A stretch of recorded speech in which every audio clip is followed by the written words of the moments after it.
For Professor Gary Francione.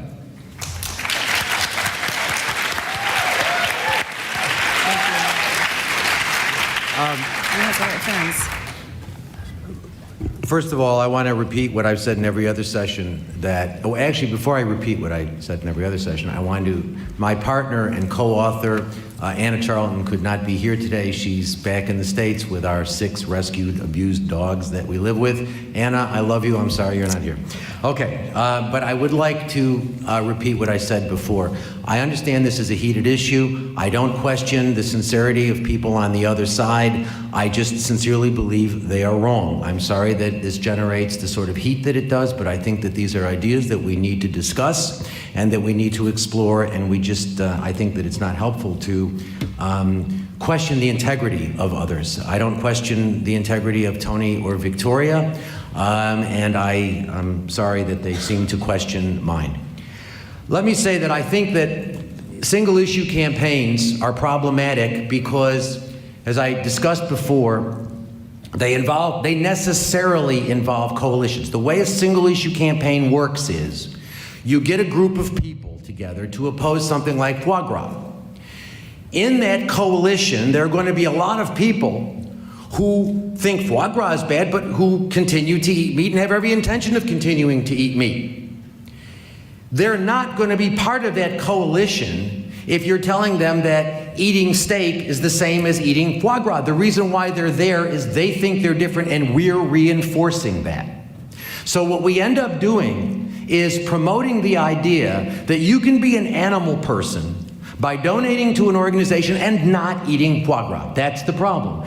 There is no moral distinction between foie gras and steak and chicken and fish or whatever.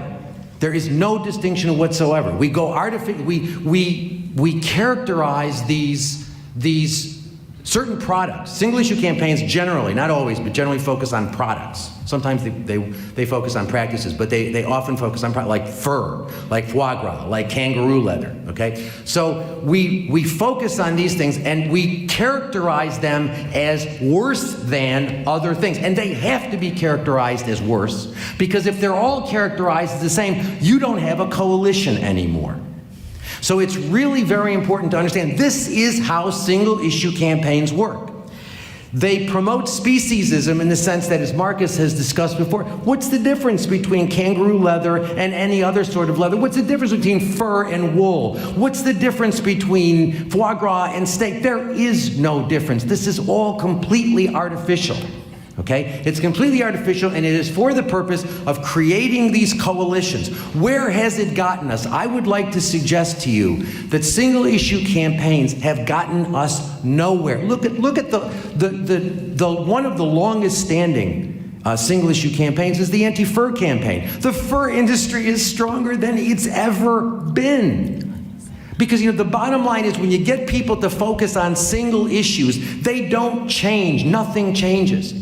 You get people to go vegan, everything changes. But if they don't go vegan, nothing changes. It's been that way forever. It'll be that way forever.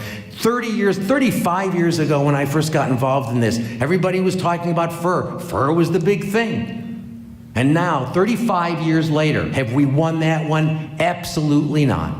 So what we end up doing, and single-issue campaigns not only involve speciesism in terms of characterizing some animals as, we focus on the baby seals, and we say, oh, baby seals are terrible. Let's boycott Canadian seafood. Eat other people's seafood, but don't eat Canadian seafood until the Canadians stop clubbing the seals. These campaigns are speciesist.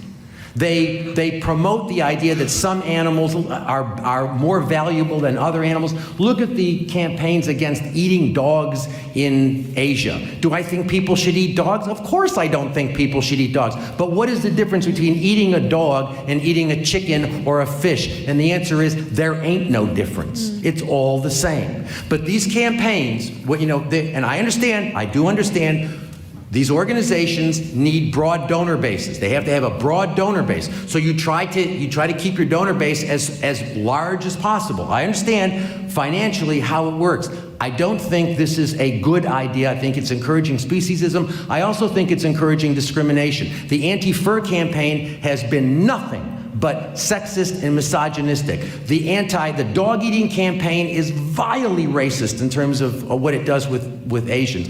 I mean, some years ago there was this halal campaign. As a matter of fact, I remember that's the last conversation I had with the folks at Viva, because I wrote something about how disappointed I was that Viva was pretending that halal was something that, that 1 minute, please. sorry? Thank you. 1 minute, please. Okay, that consumers ought to, what consumers should do is go to places and, that they should do their bit, and this is a quote, I actually projected this before, consumers should do their bit by not eating unstunned animals. I have been in kosher slaughterhouses, I have been in other slaughterhouses, they are all horrible. And the idea that we tell people that eating stunned animals is somehow morally better is, in my judgment, nonsense. One final comment. Tony talks about social justice movements. Martin Luther King would never have supported a racist-free joke Monday or anything like that. The idea that we shouldn't be taking an absolute position on these issues. This is a fundamental issue of justice. If we are wrong to continue to exploit animals, it must stop. That doesn't mean we go club people over the head. That doesn't mean we insult people. It means we're clear.